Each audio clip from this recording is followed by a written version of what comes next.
Alors dans cette vidéo on va voir le tilemap.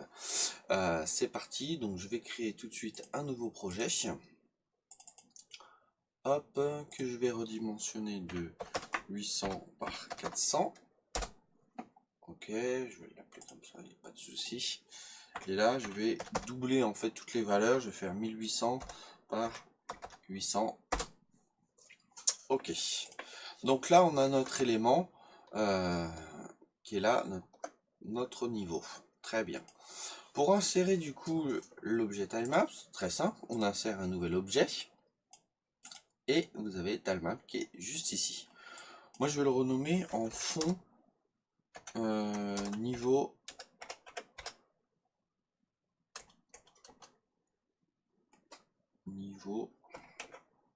au 1. Voilà. J'insère, je clique, vous en avez une déjà par défaut, qui est relativement simple mais qui peut déjà servir. Donc, ce que je vais faire, c'est que dans le pack ressources que je vous ai fourni, vous en avez différentes, une petite, une grande et puis d'autres éléments. Donc on va prendre la plus grande. Donc là, hop. Donc moi j'ai ça qui apparaît, peut-être que vous ça n'apparaît pas là forcément, vous avez peut-être objet, il suffit du coup de cliquer juste à côté Tilemaps et là du coup elle apparaît. Moi j'ai réorganisé les choses, du coup j'ai mis aussi le Z order juste ici. Donc là il suffit d'aller dans View, de modifier les paramètres ici. Et pour déplacer les éléments, vous voyez, vous pouvez les déplacer où vous voulez. Moi par exemple je suis ici, hop, et je veux le mettre là, hop, très bien. Moi ça me va ici. Hop. Très bien. Donc ça, c'était pour un petit peu organiser votre plan de travail. Soyez à l'aise, du coup, avec tout ça. Bon, l'outil Tilemaps, ici. Comment ça se passe? Très simplement, vous avez des carrés. Là, le carré que vous voyez à l'écran, là, il fait 32 pixels par 32 pixels. 32 pixels de largeur, 32 pixels de hauteur. Vous pouvez très bien le modifier, cet élément-là. Maintenant, moi, ce timelapse-là, il est étudié pour faire 32 pixels par 32 pixels. D'accord? Les autres éléments, on verra ça un peu plus tard. Je vais pas tout décrire ici, je vais juste faire les 4 premiers. Ça, on va en parler vite fait, mais les autres, on verra ça au fur et à mesure. D'accord? Donc, premier élément, le pinceau. Vous pouvez prendre un élément et venir le positionner où vous voulez. Hop. Ou même carrément prendre tout un élément, toute une série d'éléments. D'accord? Donc voilà. Et là, je viens le positionner et ça fait exactement la même chose. Voilà. Mauvais raccourci. Hop. Voilà. L'autre élément juste à côté, c'est si vous voulez faire, par exemple, cette forme-là, mais que vous voulez l'agrandir en fonction de votre surface. Ça veut dire que je vais me mettre ici. Je peux très bien décider de faire cette base-là, mais je peux très bien venir étirer et faire cette base-là. Donc ça, c'est plutôt sympa. Après, on peut s'amuser à modifier en mettant, par exemple, de l'eau.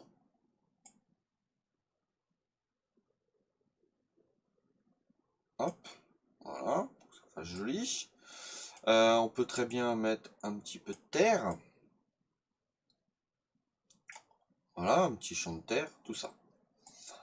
Donc là, c'est du coup ce qu'on appelle le fond. Alors là, les éléments, par exemple, hop, alors, je prends plutôt le pinceau, hop. Et là, vous voyez, je peux très bien tourner les éléments. Hop, je tourne.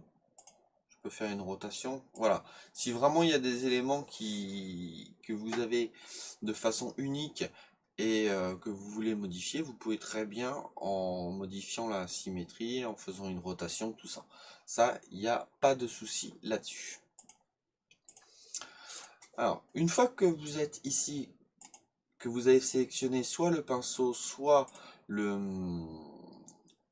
le carré et que vous voulez, je sais pas moi, insérer un nouvel objet, là vous voyez, je viens de faire un clic droit pour afficher mon panneau insert new objet. Sauf que bah, ça ne marche pas. Pourquoi? Parce que j'ai sélectionné un élément. Qui est un peu embêtant. Pourquoi? Parce qu'en plus, il va falloir que je les refasse. Voilà.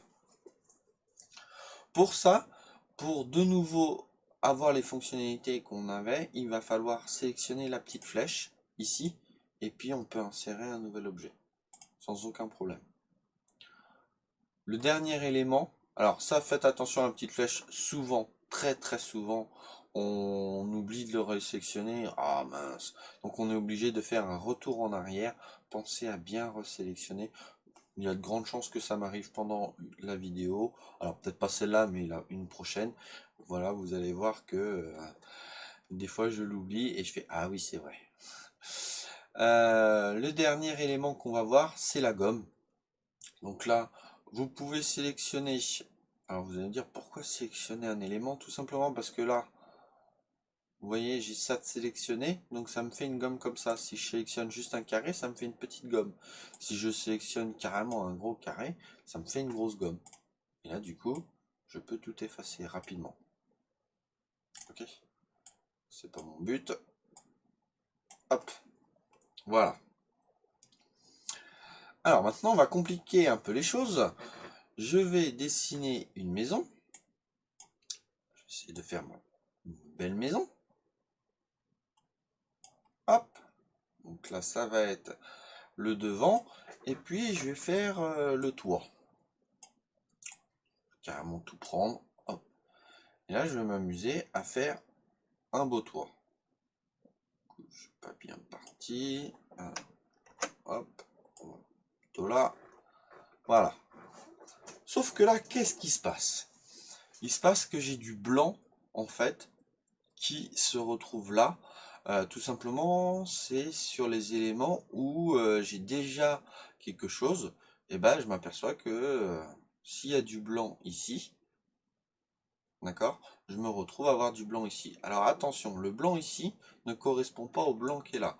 Le blanc ici, c'est la transparence. Là, vous, sur cet outil-là, d'accord, si j'édite ça, voilà, je vais éditer carrément tout l'objet. Voilà, vous voyez que on est bien en zone transparente tout autour. D'accord? Et donc comme là, ici, c'est pas représenté par des petits carrés, c'est du blanc. Donc là, le blanc ici, ne le confondez pas avec ce blanc-là. Je vais vous le prouver par une autre méthode. Je sélectionne, hop, je prends, alors je prends le layers, je vais modifier la couleur de fond, je vais mettre un petit rose. Et voilà. Peu importe. Donc là, on a bien du rose qui apparaît sur notre élément en dessous. Donc c'est pas le blanc ici, c'est bien parce qu'on est en transparence. Donc là, il faut imaginer ça comme ça. Alors je le remets, ça me perturbe. Voilà. Faut imaginer ça comme ça. Le time map là, fond niveau 1, c'est une image, juste une image où on vient mettre des éléments au fur et à mesure, mais sur un seul plan. Sur un seul plan. Dès qu'on commence à mettre une transparence, par exemple ici, même si on a du vert, c'est pas grave, ça va remplacer ces pixels-là, et du coup la transparence, ça va passer à travers, et on va voir le fond du layer. Donc là, c'est pas tout à fait ce qu'on veut, et on va être embêté si on veut mettre un toit. Alors, tout simplement, vous allez voir, pour mettre un toit, il va falloir créer un autre timelapse qu'on va mettre par-dessus, et on va pouvoir dessiner du coup les éléments. Alors je vous montre, on insère. Ça n'a pas été très simple au début de comprendre ce principe-là, mais une fois qu'on a pigé un peu le truc, on peut vraiment faire des choses sympas. Moi je vais l'appeler objet.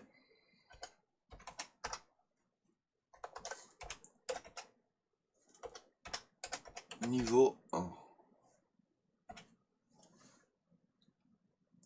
Ok.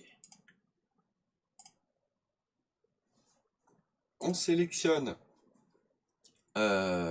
du coup notre tilemap, c'est la même. Ok. Et là, c'est parti. Alors faites attention. Souvent, l'erreur qu'on peut faire, c'est de ne pas sélectionner le bon, puisqu'on ne voit pas forcément sur quel... Il n'y a pas beaucoup de changements. C'est juste que là, par exemple, si je prends fond et que je dessine, je vais changer l'arbre, par exemple, ici. Hop. Bien joué. Je suis toujours sur sélectionner. Je vous avais dit que ça m'arriverait. Alors, pas dans ce sens-là, mais ça marche aussi dans ce sens-là. Donc là, par exemple, je sélectionne ça. Hop, je me mets là. Très bien. Bim. Alors, tout simplement... Pourquoi? Parce que, oui, voilà, pourquoi. Voilà. Ok. Alors, peu importe si je suis sélectionné, puisque il est là, mon objet est forcément sur le niveau 2. Sur le objet, d'ailleurs que j'ai écrit n'importe comment. Rename.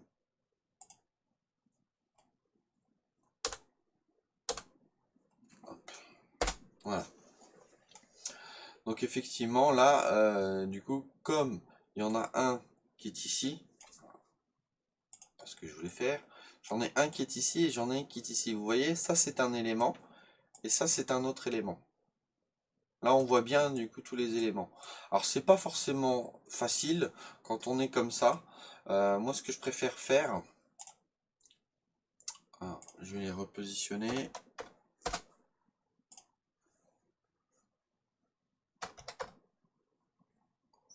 Si je fais pas ça, ça marche pas. Je vais repositionner. Ce que je préfère faire, c'est carrément au niveau des layers là. Là, je vais mettre un fond.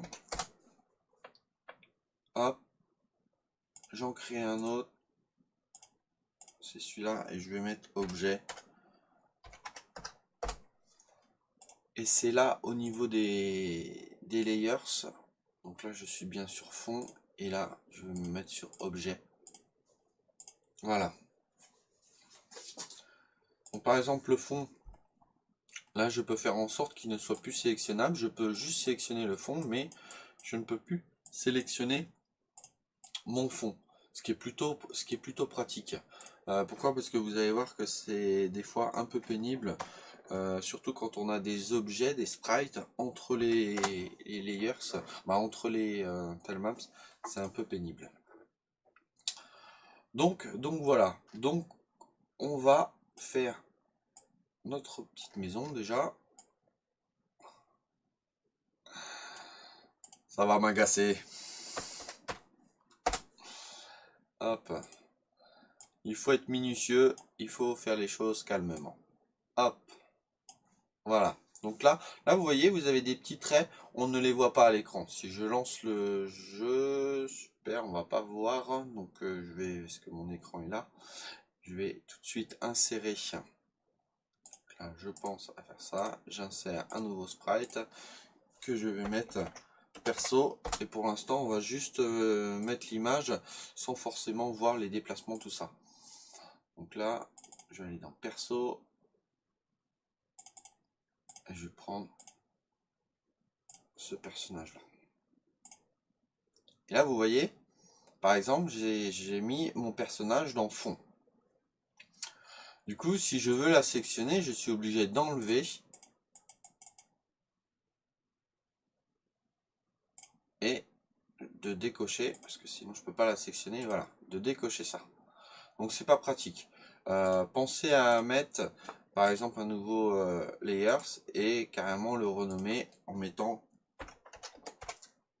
perso et le personnage vous le mettez dans perso. Voilà. Mais vous allez voir qu'il va se poser un souci. Alors, j'étais juste en train de vous montrer que pour la maison, il n'y a pas de souci. Hop, Donc là, je peux le sélectionner puisque je suis en haut, il n'y a pas de souci. Je rebloque ça. Je lui mets comme behaviors le 8 directions, comme ça je vais pouvoir le déplacer. Hop, hop, hop. Je vais juste vous montrer que la maison, on voit rien. Bien sûr, si je mets pas tous les behaviors, ça va pas fonctionner. Hop. Alors là, mon personnage fait n'importe quoi, vous inquiétez pas. Vous voyez, c'était juste pour vous montrer que il n'y a plus les traits qu'on voit. Voilà. L'autre élément, c'est ça. On aimerait que notre personnage, par exemple, passe derrière l'arbre pour que ça donne un peu un effet de profondeur. Et là, hop, notre personnage passe devant l'arbre. Donc, la chose la plus simple à faire, c'est de prendre le layer personnage et de venir le glisser derrière objet. Et là, hop, on a cet élément-là qui est plutôt sympa. Alors on va régler tout de suite le côté déplacement du personnage et puis ça sera tout pour cette vidéo. De toute façon, vous inquiétez pas sur l'objet Tilemaps. Je reviendrai si je vais juste finir après avec ces 4 boutons là qui peuvent être utiles. Donc là, si je viens sélectionner, hop, comme mon élément objet est devant, et ben je suis obligé du coup de le retirer tout ça. Je vais pas essayer si je bloque. Yes. Donc ce qu'on peut faire, voilà, c'est de venir bloquer l'élément fond, l'élément objet. Donc là, nos deux tilemaps sont plus sélectionnables et on peut venir sélectionner notre objet sans aucun problème, même s'il est derrière. Hop. Pour 8 directions, il y a deux choses à faire attention. Donc déjà, vous pouvez modifier ces paramètres-là. Ça, c'est la façon dont il va se déplacer. Speed, du coup, vous pouvez le faire avancer 2 fois plus vite. Accélération, ça veut dire qu'il ne va pas aller à sa vitesse speed tout de suite. Il va y avoir un effet où ça va être exponentiel. Du coup, il va accélérer de plus en plus jusqu'à atteindre la vitesse speed. Et décélération, du coup, c'est la même chose. Si vous voulez ôter l'accélération et la décélération, vous ne mettez pas 0, parce que là si je mets 0, vous allez voir ce qui va se passer. Hop, je fais ça, voilà, je lâche, et là vous voyez que mon personnage continue toujours. Donc ça peut être sympa sur un projet, mais pas sur celui-là. Pour l'ôter, vous mettez le chiffre le plus grand, qui est 9999. Voilà, et là, dès que vous lâchez, ça ne bouge plus. C'est tout à fait l'effet qu'on veut. Alors, cet angle, vous avez 360 degrés, c'est à chaque fois que j'appuie sur une touche, là vous voyez qu'il se tourne dans tous les sens. Nous on veut pas, donc on va mettre No. Et là, déjà, je peux bouger dans tous les sens, il n'y a pas de souci. Très bien. L'autre élément que je voulais voir avec vous, si j'appuie sur deux touches en même temps, vous voyez qu'il part en diagonale. Et c'est pas forcément ce qu'on veut sur un RPG classique. Après, pourquoi pas, mais c'est pas forcément ce qu'on veut. Dans les caractéristiques, vous avez direction, vous avez 8 directions. Mais si vous cliquez, vous avez d'autres paramètres, comme du coup du haut vers le bas, de la gauche vers la droite.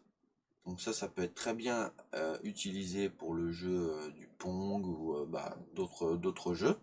Et vous avez les 4 directions seulement. Et nous, c'est ce qui nous intéresse.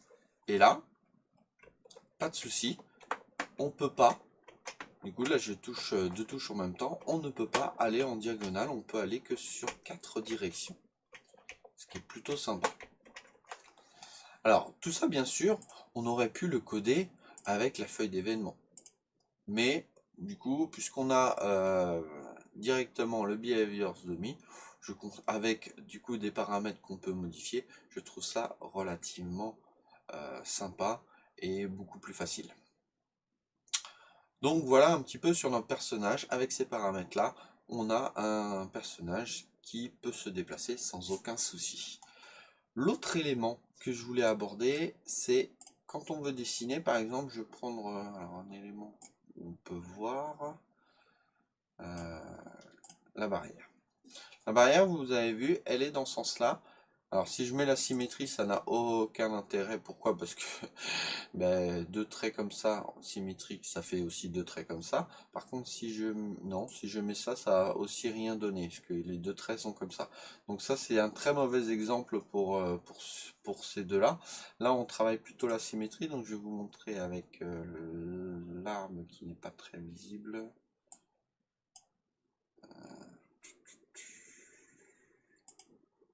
Le haut.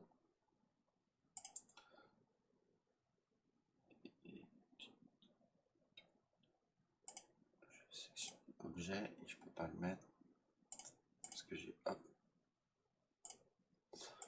Donc là, si je viens mettre l'objet, vous avez vu, il est dans ce sens-là.